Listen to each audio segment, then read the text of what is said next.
chego até essa cidade para conhecer esta congregação, esta igreja do Senhor Jesus Cristo. Já faz algum tempo que eu tenho desejo de estar aqui. Infelizmente ainda não posso estar aqui no dia do Senhor, porque tem a congregação que está sendo plantada em São Paulo. E não tem nenhum oficial, não tem presbítero, não tem diáconos lá. Então tem que estar todos os cultos lá por enquanto. Então ainda não tenho esse privilégio de estar com os irmãos no dia do Senhor. Mas já tinha acertado com o pastor Messias que em algum dia de semana estaria aqui para conhecer os irmãos. Então, graças a Deus, essa oportunidade chegou e eu posso ver aqui os irmãos e ter também mais um tempo de conversa, de conhecer o pastor Messias, a Sandra. Então, graças a Deus por isso. Foi proposto, sugerido um tema, né, ainda que eu estivesse bem livre para escolher, mas eu resolvi falar sobre o tema que tinha sido sugerido e tem a ver com a oração. Então nós vamos abrir as nossas Bíblias num texto que vai parecer que não tem muita relação com a oração a princípio, mas nós vamos chegar no ponto da oração. Então nós vamos abrir as nossas Bíblias na carta do apóstolo Paulo aos Romanos, no capítulo de número 12.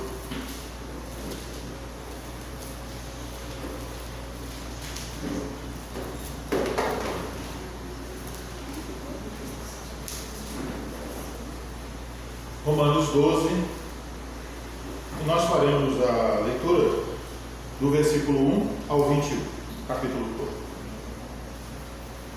Rogo-vos, pois, irmãos, pelas misericórdias de Deus, que apresenteis o vosso corpo por sacrifício vivo, santo e agradável a Deus, que é o vosso culto racional.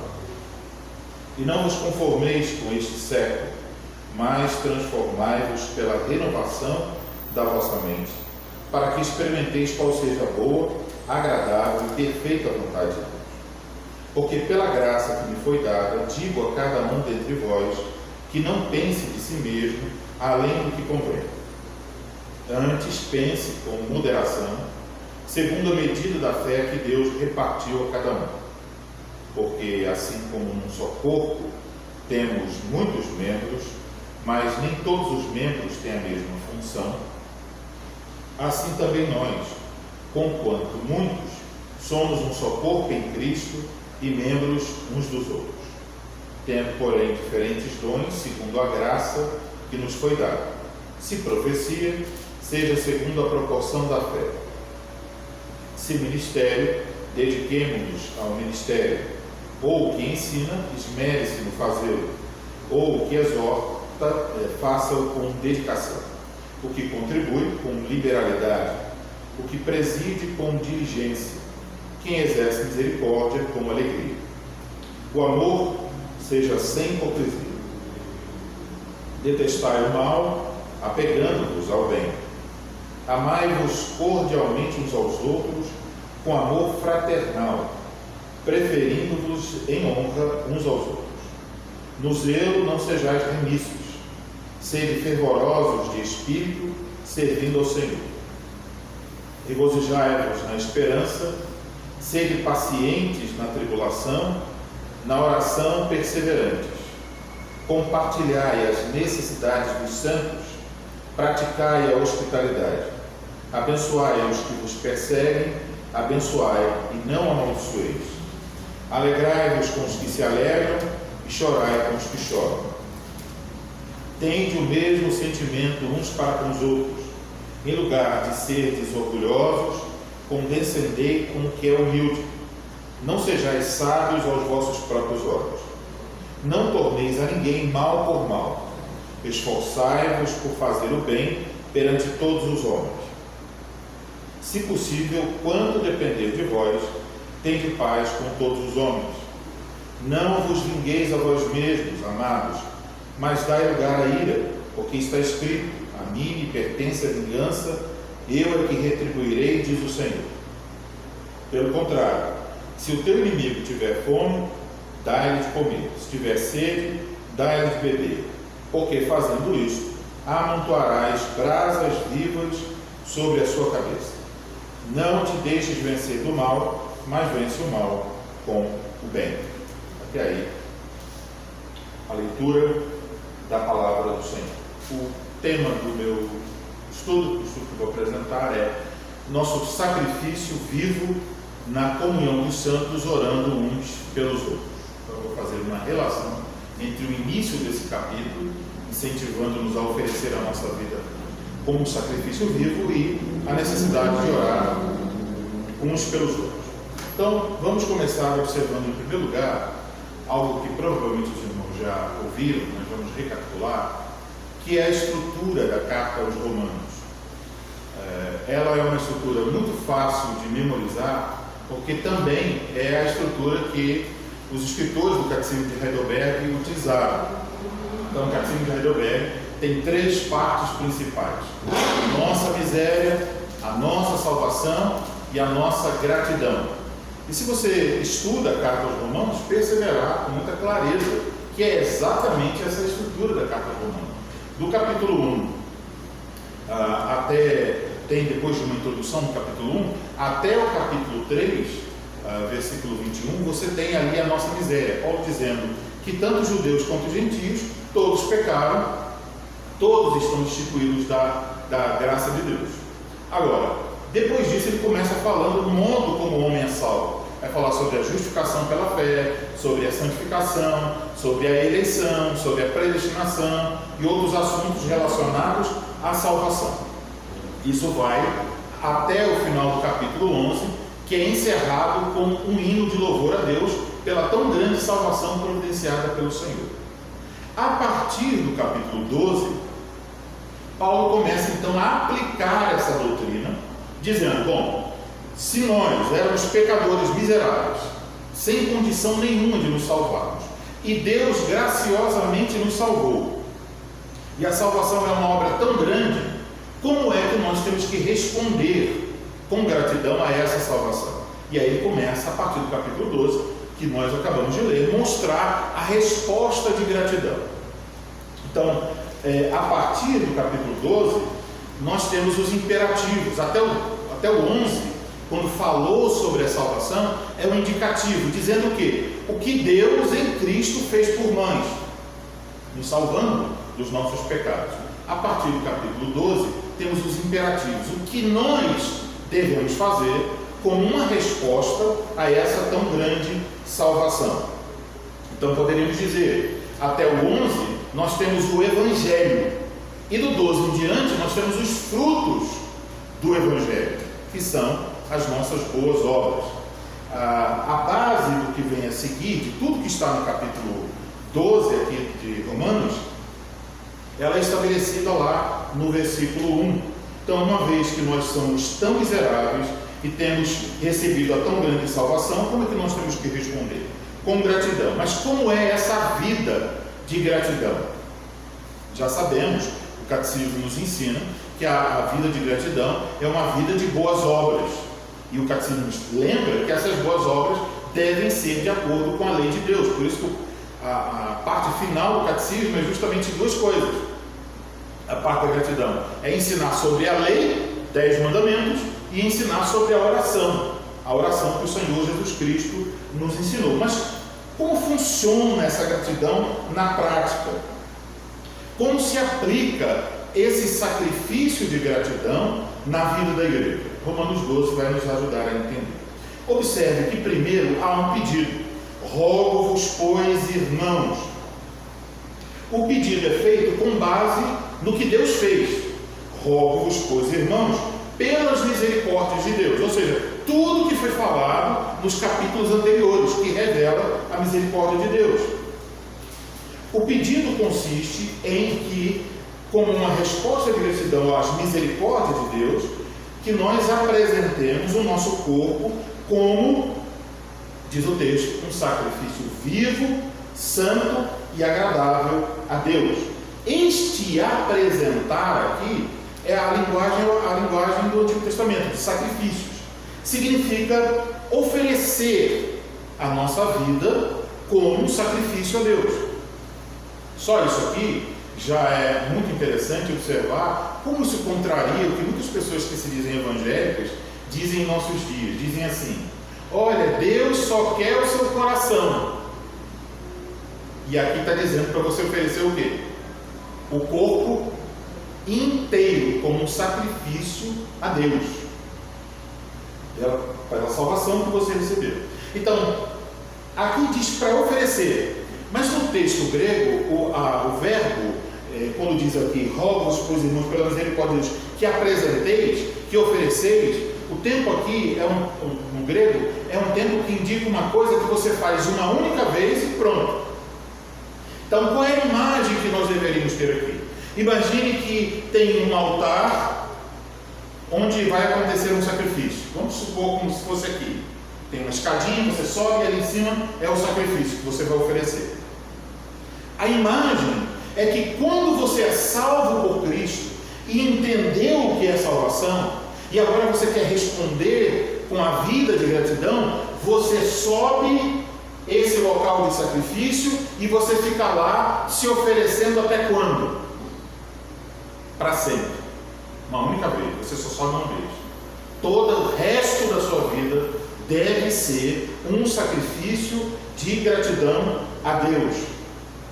Então você oferece sua vida como um sacrifício. Seu corpo, diz o texto, quer dizer, sua vida inteira, tudo que você é e tudo que você tem, colocado sobre o altar para ser um sacrifício a Deus.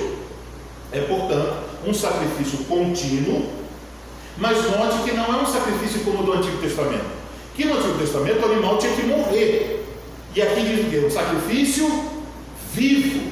Porque Cristo já morreu, você não precisa morrer para sacrificar sua vida a Deus. Você oferece seu sacrifício vivendo. É um sacrifício vivo. Mas diz mais que é um sacrifício santo. Então esse modo de vida que é um sacrifício é uma vida santa. E diz que esse sacrifício deve ser agradar uma pessoa em particular. Essa pessoa particular é o próprio Deus, porque é um sacrifício agradável a Deus. Quando isso acontece, o apóstolo diz no final do versículo 1, que é esse sacrifício, que é o vosso culto racional, diz o apóstolo. Essa palavra racional, ela pode ser interpretada de duas formas. Ela pode ser interpretada como culto espiritual, nesse sentido, então é um culto espiritual, e ela pode ser interpretada como um culto lógico. E nós podemos usar as duas coisas, entender que esse sacrifício é um culto espiritual, um culto do quê? Do domingo? Não. O culto da vida inteira, tudo que você faz. Mas também é um culto lógico. Por quê? Por causa da salvação. É como se dissesse, tendo em vista tudo que Deus fez por você, qual é a lógica agora? Oferecer a sua vida como um sacrifício de gratidão. Para que isso aconteça, diz o texto, é preciso que ocorra em nós, gradualmente, uma mudança. E essa mudança, basicamente, tem a ver com rejeitar um tipo de caminho e seguir outro. Qual é esse caminho? Versículo 2. E não vos conformeis com este século, mas transformai-vos pela renovação da vossa mente, para que experimenteis qual seja a boa, agradável e perfeita vontade de Deus.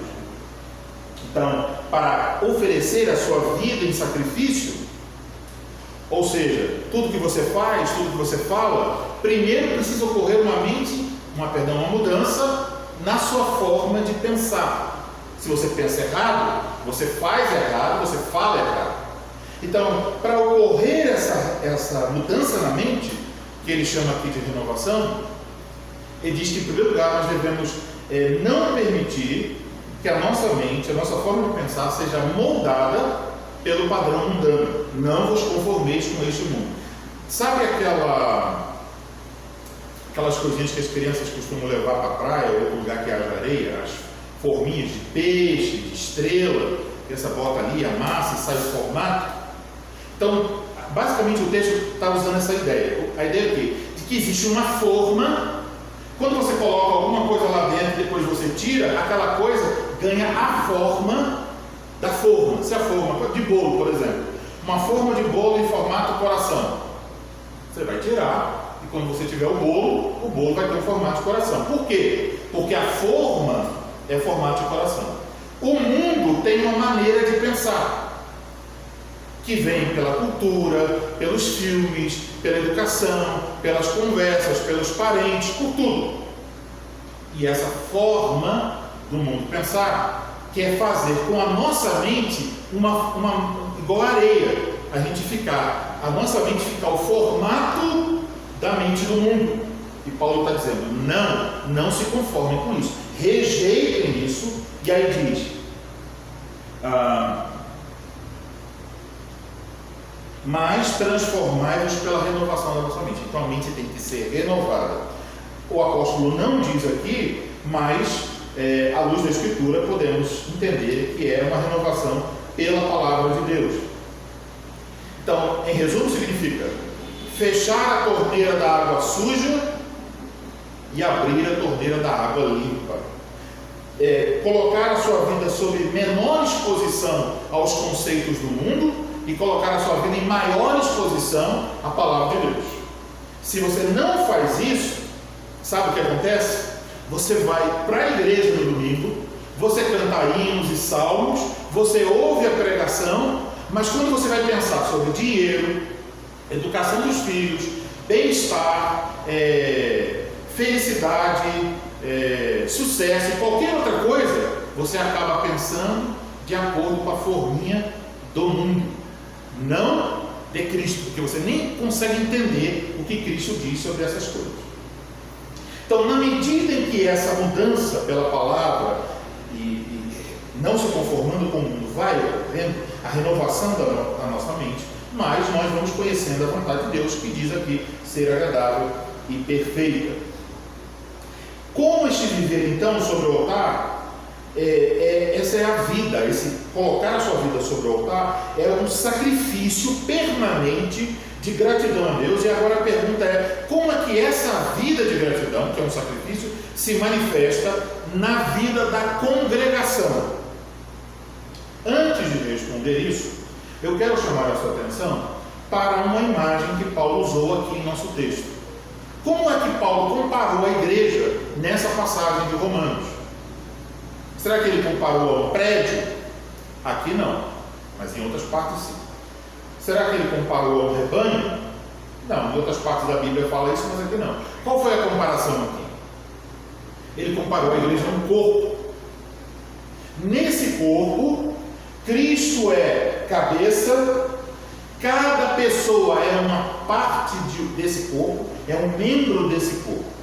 Então, juntos nós somos o corpo e individualmente nós somos membros desse corpo. Então, entenda bem.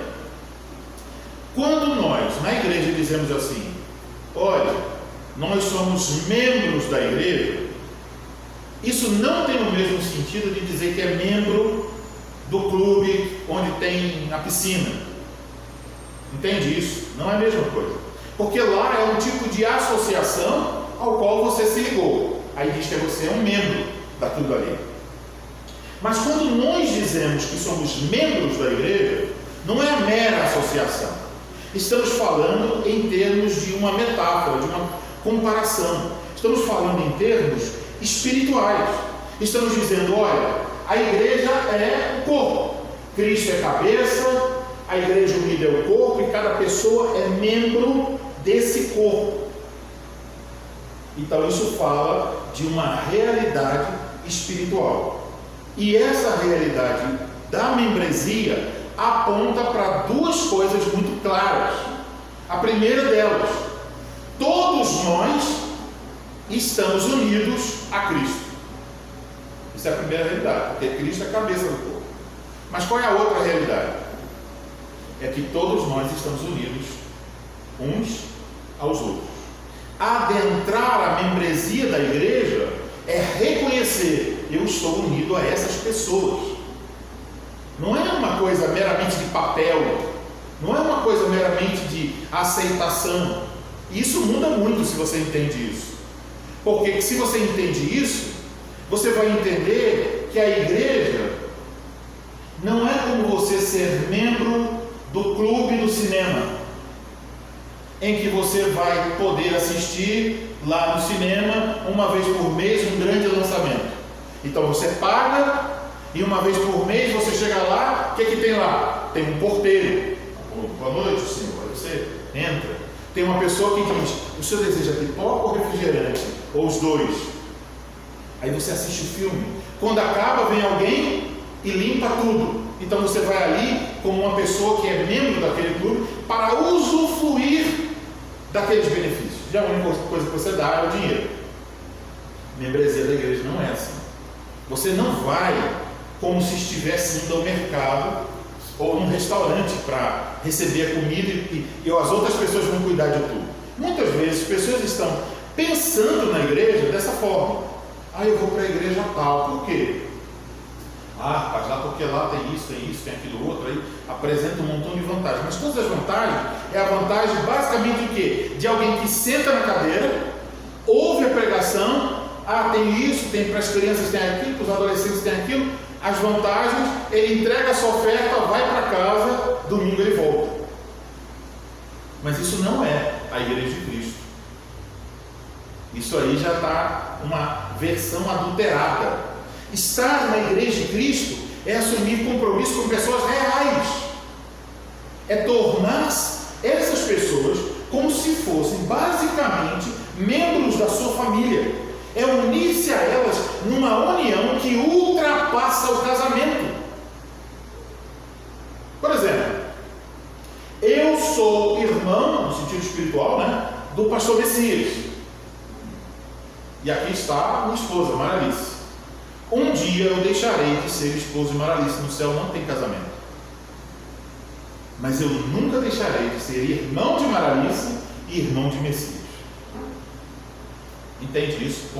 Como isso tem uma conotação eterna de relacionamento? Então, quando nós estamos falando de membresia, estamos falando de unidade.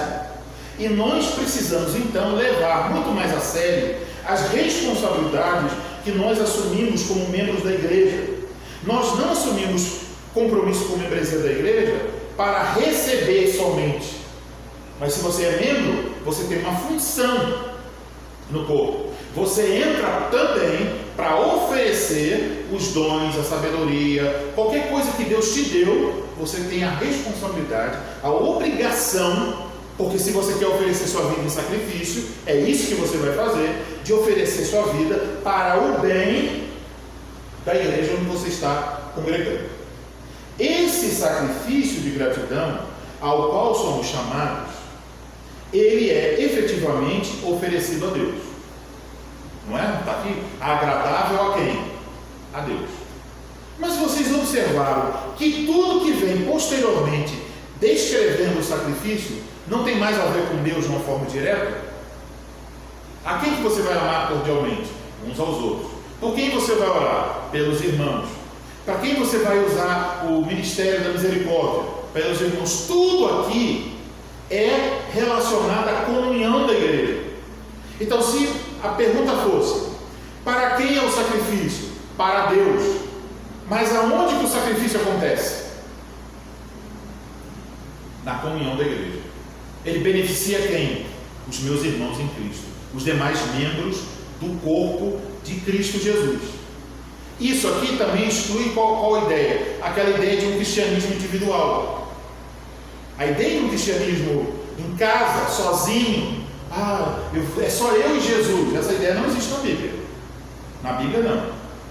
Na Bíblia a ideia que existe é que Deus nos fez de tal maneira que nós nos tornamos dependentes uns dos outros. Pense nos órgãos do seu corpo, seu fígado, seu pulmão.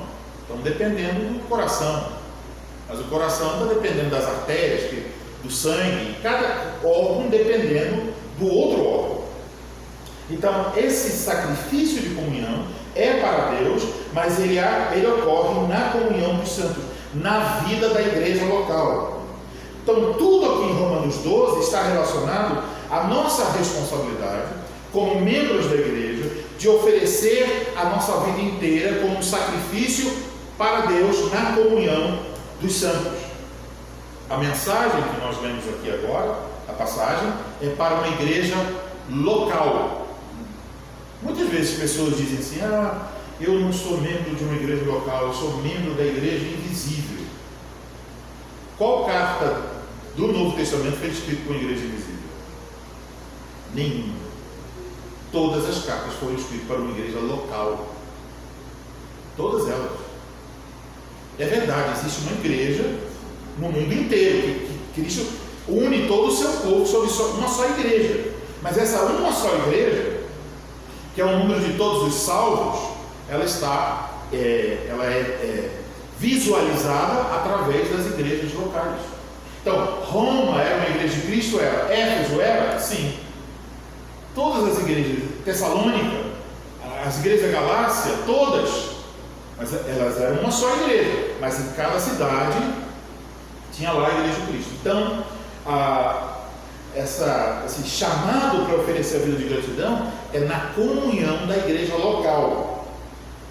Como este viver sobre o altar, ou essa vida de sacrifício permanente de gratidão, se manifesta então nessa comunhão do santo? Vamos observar. Versículo 3. Em primeiro lugar, com humildade no tratamento com os demais membros do corpo.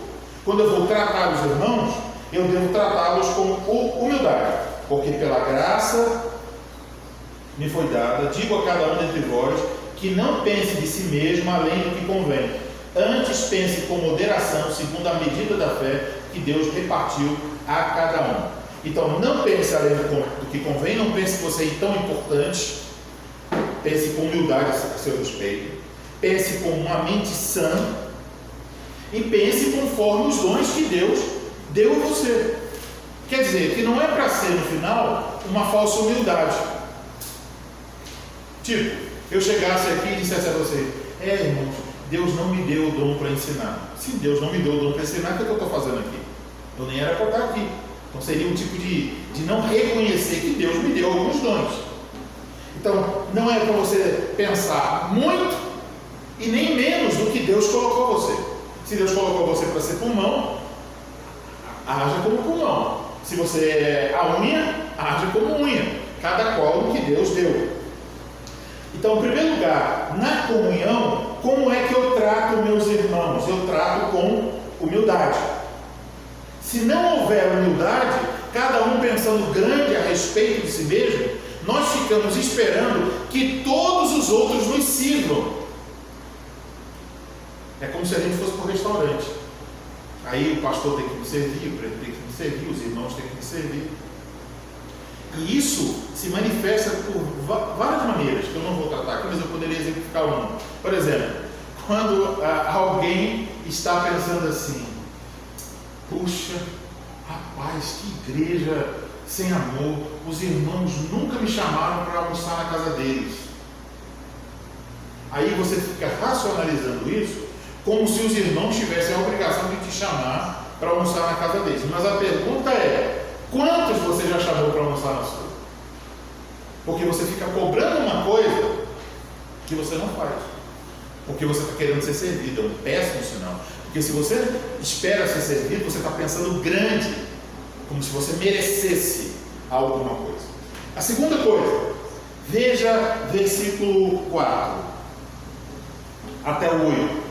Porque assim como um só corpo, temos muitos membros, mas nem todos os membros têm a mesma função. Assim também nós, conquanto muitos, somos um só corpo em Cristo e membros uns dos outros, tendo, porém, diferentes dons, segundo a graça que nos foi dada. Aí vem a lista de dons. Então, em segundo lugar, nós oferecemos nossa vida em sacrifício a Deus com serviço para quem? Para o corpo.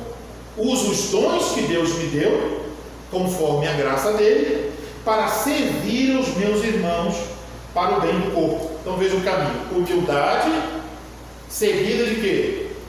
Serviço. Se você olhar aquela cena de Jesus lavando os pés dos discípulos, é a mesma coisa. Jesus assume humildemente uma tarefa que ninguém quer, lavar o pé sujo dos outros, e ele vai e serve os seus discípulos. E ele diz: olha, assim como eu fiz, façam vocês também. Ou seja, se revistam de humildade para servirem uns aos outros. Então aqui tem uma lista de dons, do versículo 4 a 8. Então cada um desses dons acaba tendo um complemento. Por exemplo, primeiro, se ministério, dedique-se ao ministério. Cada um deles vai ter um complemento. Esses complementos estão indicando que a forma de usar estes dons não é de qualquer maneira. Eu tenho que usar da melhor maneira possível. Qualquer coisa que eu for fazer para servir os membros da igreja, os membros do corpo de Cristo, eu devo fazer como um sacrifício para quem? Para Deus. E se é para Deus, eu não farei de qualquer maneira. Isso vai aparecer nas coisas que ninguém vai perceber. Por exemplo, vamos supor que você vai fazer um bolo. Aí você usa farinha tipo A para fazer o bolo para você. Mas você diz, mas hoje o bolo é para levar na reunião da igreja. Comprar farinha tipo C. Entende isso? Como dessa forma, você não está seguindo o que o texto está dizendo. Faça da melhor maneira possível. Se você tem a farinha A para você, use a farinha A para os seus irmãos. Agora, se você tem a farinha C para você pode usar a farinha C para os seus irmãos, porque isso é o melhor que, conforme a providência de Deus, você tem. Então não se trata do que é melhor. O problema não é a qualidade da farinha, o problema é a disposição do coração. Isso que é o problema. Então, esse tipo de situação vai aparecer na vida da igreja. Em terceiro lugar, versículos 9 e 10 diz: o amor seja sem hipocrisia, detestai o mal, pegando-vos ao bem, amai-vos cordialmente uns aos outros, com amor fraternal, preferindo-vos em honra uns aos outros. Sequência: humildade, serviço e agora amor. Um amor sem hipocrisia, sem fingimento, sem falsidade. Então o que é o amor falso? O amor falso é aquele que você fica dizendo uma coisa na frente da pessoa, por exemplo, e quando ela sai, você diz outra. Isso é um amor falso. O amor falso é quando você diz assim: é uma alegria receber você lá em casa, mas depois você tomara que não vou tão cedo. Então isso é falsidade, Então está dizendo não, isso não. Amor sem hipocrisia. Amor que detesta o mal, que se apega ao bem. Amor cordial. Essa coisa da cordialidade, irmãos, aqui o cordial aqui do versículo 10 quer indicar um amor carinhoso, o amor do carinho que uma pessoa tem dentro da família. Por exemplo, o amor que o avô tem pelos seus netos. Então, se o avô tem um carinho e o neto fala assim: vovô, compra um chocolate para mim. Aí o vovô está com dinheiro para comprar, ele não vai chegar lá no mercado e dizer assim: qual é o chocolate mais vagabundo que tem aqui? Ele não vai fazer isso. E talvez ele sabe que o neto ou a neta gosta daquele tipo de chocolate, ele vai comprar e fazer uma surpresa. Cordialidade, gentileza. Isso na nossa cultura, irmãos, está quase que desaparecido. É como se cada um tivesse seu próprio mundinho, não se importasse nunca em demonstrar um carinho para com pessoas de fora da família. Mas eis o lugar onde isso deveria acontecer também, além da família. Aonde mais? Na comunhão dos santos. Deixe eu dar uma ilustração disso. Eu não gosto de brigadeiro. Geralmente não. Raramente como brigadeiro. Eu acho muito doce, Mas, há um tempo atrás, a minha esposa já tinha perdido um bebê, que era uma menina, então eu tenho 4 meninos.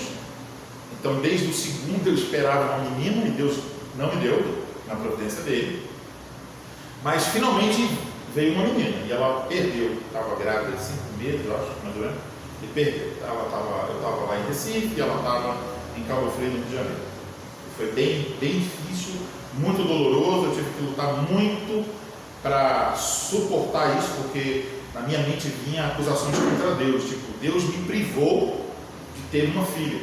E na época, na igreja, tinha outras 3 mulheres grávidas e todas eram meninas. Então eu olhava na congregação as meninas crescendo e vinha a voz: cadê a sua? Por que Deus não te deu um filho?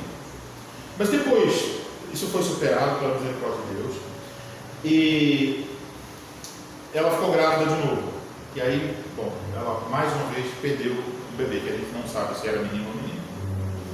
E aí um dia ela perdeu, ficamos bem tristes, oramos, e eu fui para a catequese, eu fui dar aula, e quando chegou lá, no final, uma moça chegou para mim: pastor, ela e o noivo, toma isso aqui, leve para Maralice. E eu levei. Quando chegamos em casa, ela mesma fez vários brigadeiros. E ela fez esses brigadeiros e mandou uma mensagem de carinho, de amor, e remetendo a Cristo, a misericórdia de Cristo, para consolar a minha esposa. Esse brigadeiro eu comi. E sabe por que eu comi esse brigadeiro? Porque eu imaginei esse brigadeiro sendo feito pelas próprias mãos de Deus. Deus estava usando aquela moça para expressar cordialidade, gentileza e carinho no momento de aflição. Então, são coisas que nós podemos fazer com muito pouco. Mostrar amor aos irmãos de formas práticas. Então, também é um amor que diz aqui, que significa que nós devemos buscar e ser os primeiros a procurar honrar as outras pessoas. Basicamente, o final do versículo 10 é: neste assunto de honrar os outros, seja o primeiro. E essa honra, mais uma vez, tem muito vínculo com o serviço. Eu, como pastor, já experimentei coisas tristes, de você, por exemplo, chegar no final do culto e ver o diácono chegar para alguns homens e dizer: irmãos, a nossa irmã, a fulana de tal, que é uma senhora idosa, ela está passando mal, ela quer ir para casa, ela não vai de ônibus. Dos irmãos aqui, tem 4, 5 irmãos que têm carros. Qual dos irmãos pode levá-la? E você vê um silêncio, porque cada um está esperando o quê? Que o outro diga: antes dele eu vou. Então guarda-se aquele silêncio. Fulano vai dizer quem que vai. Cada um fica esperando pelo outro. Mas aqui estamos aprendendo que era para acontecer o contrário. Cada um era para brigar e dizer: não, eu vou, eu que vou, eu quero servir. Então, um amor que coloca os outros em primeiro lugar, que honra os outros. Em quarto lugar, como devemos viver humildemente no corpo, servir no corpo e amar os membros do corpo, Paulo agora dá uma série de recomendações que aparecem no nosso texto a partir do versículo 11. Então, essas recomendações indicam o seguinte no versículo 11: que servir os membros do corpo significa servir a Cristo. Veja o finalzinho do versículo de número 11, quando diz: servindo ao Senhor. Então, como que eu devo servir os irmãos para servir o Senhor? Aí diz, no versículo 11: no zelo não sejais remissos. Zelo aqui é basicamente entusiasmo. Então, ao servir o Senhor, servindo os irmãos, não seja alguém que vai fazer isso como fosse lento, com a marcha lenta, com o freio de mão puxado, fazendo tudo como se tivesse forçado, fazendo assim, sem alegria. Está dizendo: seja zeloso, seja entusiasmado em servir aos irmãos. Irmãos, só é possível se você entendeu a grandeza da salvação, para entender como tem que ser sua gratidão. Quanto menos você entende o que Deus fez, menos você acha que deve ser grato. Lembra da mulher que pegou o perfume mais caro que tinha e quebrou aos pés de Jesus e secou os pés de Jesus com o seu cabelo? E Jesus disse o quê? Que muitos pecados haviam sido perdoados. Quanto mais pecado perdoado, maior a gratidão da pessoa. Então, não sejais remissos, quer dizer, não sejam lentos, não sejam acomodados, não sejam preguiçosos. Então, como é que eu devo servir? Com entusiasmo, servindo aos irmãos como se estivesse fazendo para o próprio Cristo. E como é que eu mostro amor ao Senhor Jesus Cristo? mostrando amor aos meus irmãos. Como é que eu agrado a Cristo? Agradando aos meus irmãos. Então, em todo o nosso serviço, uns pelos outros, nós sempre devemos lembrar para quem é. O brigadeiro era para Maralícia, minha esposa, mas em um outro sentido era para quem mesmo? Para Cristo, para glorificar a Cristo. Então, na forma como nós servimos, essa forma deve ser norteada, dirigida por esse pensamento: estou fazendo para Cristo. Agora, podemos observar que esse serviço a Cristo, servindo aos irmãos, deve ser feito com alegria, à luz da esperança que nós temos em Cristo, versículo 12, com paciência mesmo em meio às tribulações, versículo 12, e agora finalmente com o quê? Ainda no versículo 12, esse serviço deve acontecer com oração perseverante. Então vamos pensar um pouco sobre essa oração. Primeiro, diz aqui que é uma oração perseverante, quer dizer que é uma oração constante. Então quer dizer que assim como nós precisamos aprender constantemente da palavra de Deus para continuar crescendo, também nesse serviço a Cristo, na comunhão dos santos, há uma coisa que eu não posso parar de fazer: orar. Oração perseverante. Em primeiro lugar, por quem nós devemos orar? Você deve orar por si mesmo. Você já ouviu as instruções do avião sobre as máscaras de gás? Porque se você está no avião, você diz assim: vai acontecer um acidente, está entrando ar aqui, meus filhos vão morrer, e você vai tentar colocar a máscara de gás nos seus filhos. Imagine, lá em casa são 4, aí colocando em 4, quando eu chegar no segundo, talvez eu já morri. Então primeiro coloque em você, para que você seja capaz de colocar nos outros. Essa é a lógica da instrução do avião. Não vai adiantar muito você pensar em orar pelos outros se você está decaindo na sua vida espiritual. Então você, em primeiro lugar, para o bem dos seus irmãos, tem que orar por si mesmo. Esse orar aqui é a mesma coisa. Você subiu ali no altar de sacrifício, está oferecendo a sua vida em sacrifício, e como parte desse sacrifício, você oferece suas orações a Deus, pedindo em primeiro lugar por você mesmo. Em segundo lugar, por quem você deve orar? Você deve orar pela sua família. É a ordem certa. Porque primeiro você tem que cuidar dos seus. Quem não cuida dos seus, a palavra de Deus diz que é pior do que o ímpio. Qualquer cuidado começa em casa. Então você ora para que sua esposa, seu marido, seus filhos também vivam essa vida de gratidão ensinada aqui. Mas em terceiro lugar, você ora pelos demais membros do corpo de Cristo, a igreja. Então, orar pelos irmãos é um ato de sacrifício na comunhão dos santos. Como é que eu ofereço minha vida como gratidão? Uma das coisas: você ora perseverantemente pelos seus irmãos. E como é que você vai orar? O que é preciso? Você precisa, em primeiro lugar, conhecer os seus irmãos. Senão suas orações serão rasas. Não serão orações realmente cheias de amor. Serão orações burocráticas. Como é a oração burocrática? Senhor, abençoa, dá saúde e bênção ao teu servo Messias. Amém. Porque você não sabe nada do que ele precisa, nunca perguntou, nunca se aproximou, então você não sabe nem o que orar.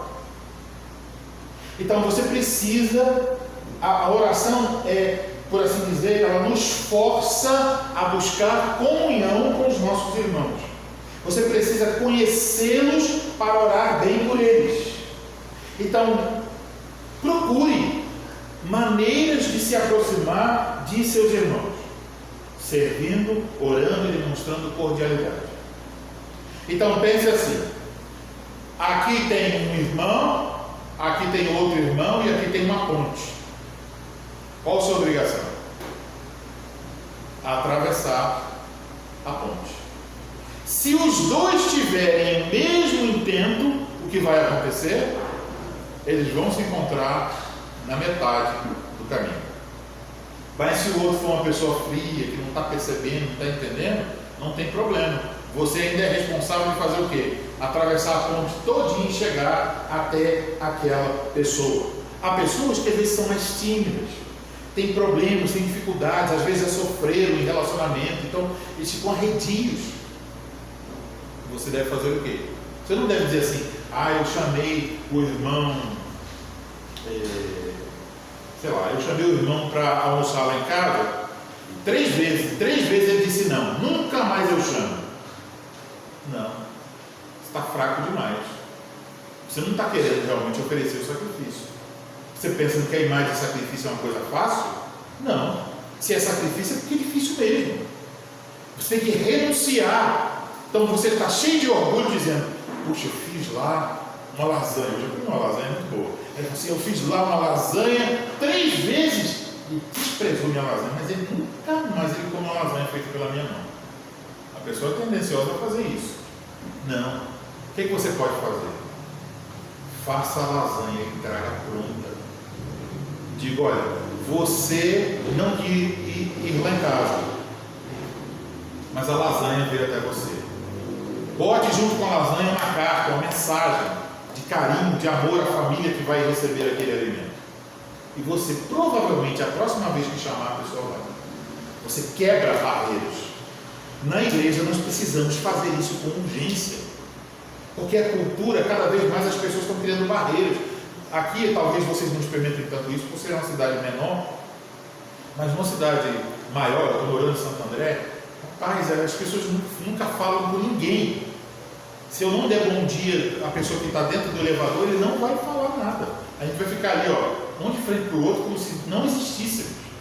E às vezes esse tipo de coisa da cultura começa a invadir a igreja. É só um mero boa noite, vai na paz, Deus abençoe, mas não tem nenhum envolvimento, não sabemos nada sobre a outra pessoa. Então quebre as barreiras, atravesse a ponte. E uma maneira de fazer isso é uma maneira simples. Acabou o culto, você pode chegar até a pessoa e dizer, irmão ou irmã, eu penso em orar por você essa semana. Aí você vai lá com um caderninho e diz assim, pelo que eu poderia orar por você? E aí você anota. E você ora mesmo.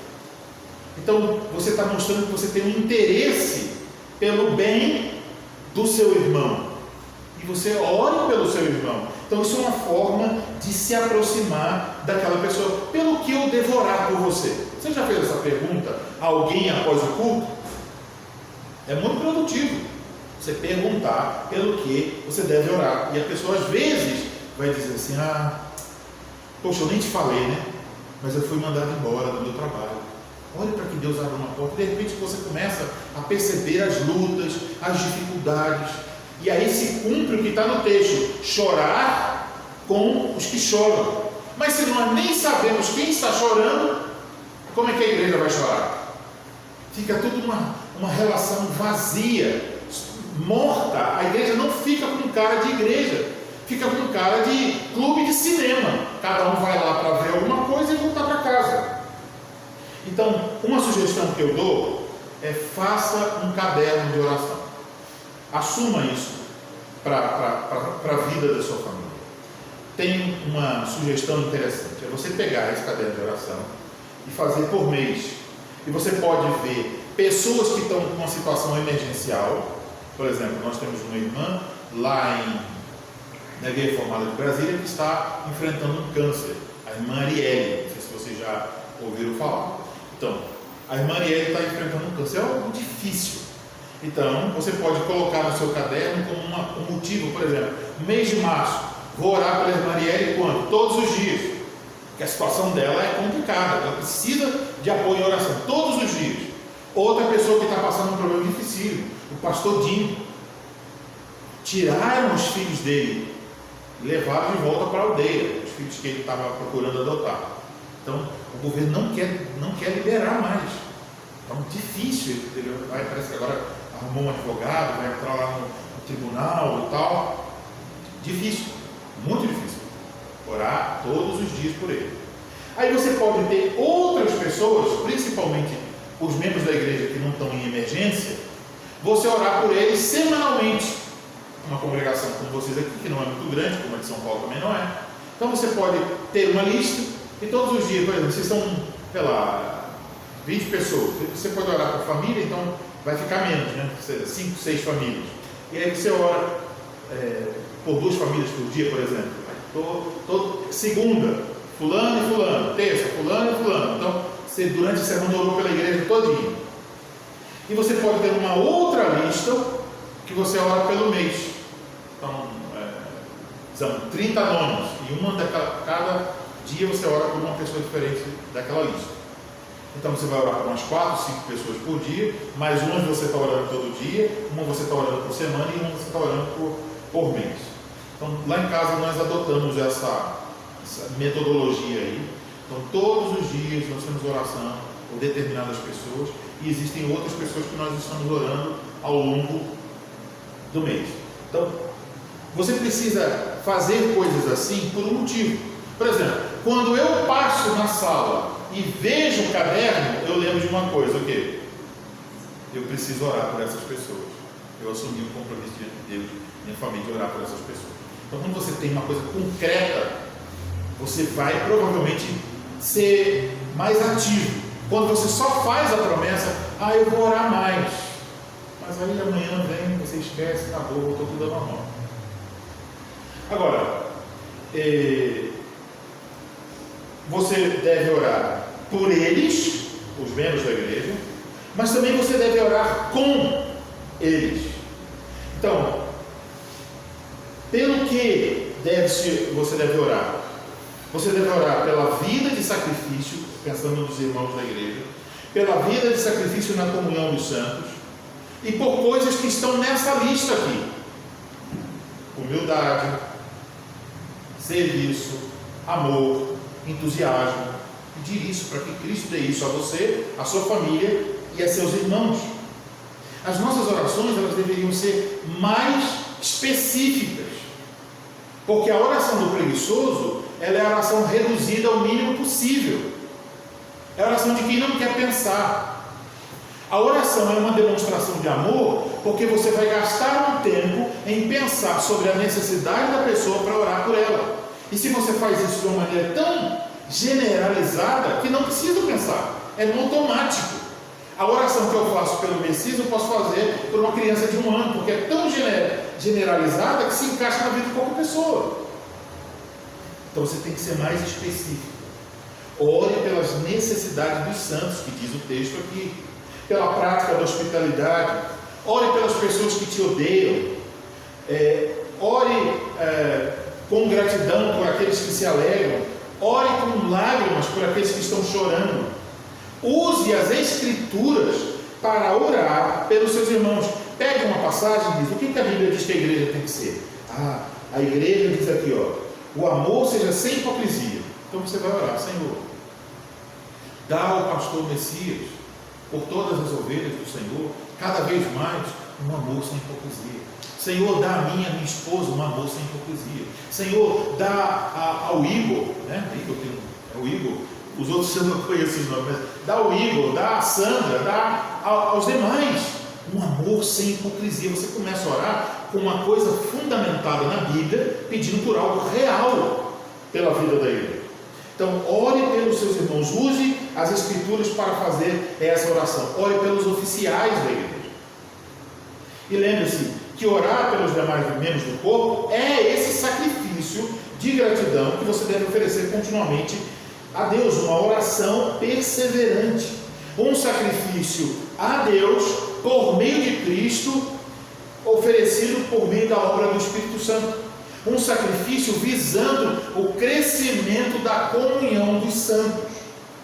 Então, se você crê em tudo que Romanos diz antes do capítulo 12, como uma igreja reformada, nós confessamos a depravação do homem, está lá, nos primeiros capítulos. Confessamos a justificação, a eleição, tudo isso está lá, e nós confessamos tudo isso. Se você confessa isso tudo, você também tem que confessar isso aqui, que você tem que oferecer a sua vida como gratidão a Deus. Então, agora, ore não só pelos seus irmãos, mas ore com eles. E essa oração com os irmãos deve começar na sua casa. Efetivamente, eu tenho percebido que nós temos orado pouco como famílias nas nossas casas. E faz muito tempo, isso aconteceu em 2007. Em 2007, eu não sei se vocês sabem, mas eu fui pastor da Assembleia de Deus. Então eu conheci a Fé Reformada lá em 2002, comecei a estudar, aí o pastor Kennedy, que era missionário canadense, visitou lá em Cabo Frio, era pastor de uma igreja lá, e a igreja começou um processo de reforma. Mas eu tinha aprendido sobre o culto, o governo da igreja, sobre a teologia da reforma, várias coisas eu já sabia. Mas algumas coisas eu não sabia. E uma delas foi muito vergonhosa. Eu fui lá, o pastor Kennedy falou assim: olha, venha para Recife, eu morava em Cabo Frio, venha para Recife para você passar um mês comigo, para você ter aqui umas aulas intensivas de hebraico. Aí eu falei, tá bom, a missão ia pagar a passagem, eu ia aprender, ter umas noções de hebraico, então vamos para lá. Eu fui. Aí quando chegou no primeiro dia, na casa do pastor Kennedy, tinha 6, 7 filhos, eu acho, por aí, 6 filhos, eu acho. Aí eu vi uma mesa de madeira muito grande, eu vi todos os filhos no café da manhã sentados, e todos eles bem reverentes, né? Os menores um pouco mais agitados, mas os outros todos bem reverentes, e ele fez uma oração antes de tomar o café da manhã. Aí comemos, quando acabou ele disse, bom, agora nós vamos ler a Bíblia. Aí ele puxou uma gaveta debaixo da mesa, pegou a Bíblia e leu para todos os seus filhos, inclusive os bebezinhos estavam ali ouvindo. Ele leu a Bíblia, ele fez um comentário muito rápido sobre o significado daquilo, fez uma pergunta para um filho ou outro e fez outra oração. Quando foi no almoço, ele fez exatamente a mesma coisa. Quando foi na janta, ele fez exatamente a mesma coisa. E durante 30 dias eu não sabia onde enfiava a minha cabeça, com tanta vergonha, porque eu comia na frente da televisão e os meus filhos também. E eu falei, rapaz, que vergonha, eu um pastor, e agora que eu fui entender isso aqui na prática. Voltei, falei com a minha esposa e nós corrigimos isso. Mas veja, então já faz um bom tempo que nós oramos e lemos a Bíblia nas 3 refeições, porque eu trabalho home office, né? Eu trabalho em casa. Mas aí, eu estava lendo um livro e o autor falando, olha, cada casa deveria ser como se fosse um monastério. Em que sentido? Que no monastério tem atividades religiosas várias vezes por dia. Então ele estava defendendo basicamente o quê? Que nas casas deveria haver várias orações durante o dia. Eu falei, pai, é interessante isso aqui. Ele estava estudando, ele estava falando sobre como que nós devemos resistir à inundação cultural. Então basicamente ele estava dizendo, não adianta a gente tentar resistir pelas vias políticas, é preciso resistir pelas vias espirituais. Não adianta nós termos, por exemplo, o melhor, se a gente pudesse assim, ter um homem perfeito na presidência, isso não ia resolver. Porque o problema não está só na presidência, o problema está nas casas. E as nossas casas deveriam ser diferentes das outras casas. Os nossos filhos e as nossas famílias deveriam estar centrados em outras coisas diferentes das famílias do mundo. E aí eu estudando aquilo, pensando, meditando sobre isso, e de repente eu estava lendo um livro sobre educação em casa. Aí o livro sobre educação em casa o livro era A Regra de Vida para Mães Educadoras. Era sobre como as mães educadoras podem organizar o tempo para poder conseguir ensinar os seus filhos em casa no homeschool. Aí o livro é escrito por uma católica romana. Eu estava lendo. Aí ela disse assim, que ela acordava às 6h30 da manhã e tinha uma regra, que as crianças que estavam nos quartos em cima não poderiam descer até que ela desse o sinal. Então eles tinham brinquedos no quarto e as crianças foram aprendendo e praticando isso. Ela no começo teve dificuldade, mas eles aprenderam. Eles só desciam quando a mãe chamava, e a mãe só chamava depois de 7. Por que ela estava fazendo de 6h30 às 7? Ela estava lendo a Bíblia. Então ela garantiu que os filhos não desceriam para atrapalhar a leitura. Ficam no quarto brincando se acordarem mais cedo. 7 horas ela chama. Aí eles vão comer, eles oravam. O marido vai trabalhar e ela vai educar os filhos. Quando dá 10 horas ela para o estudo e eles iam fazer o quê? Orar. Aí quando chega na hora do almoço, oram e leem a Bíblia.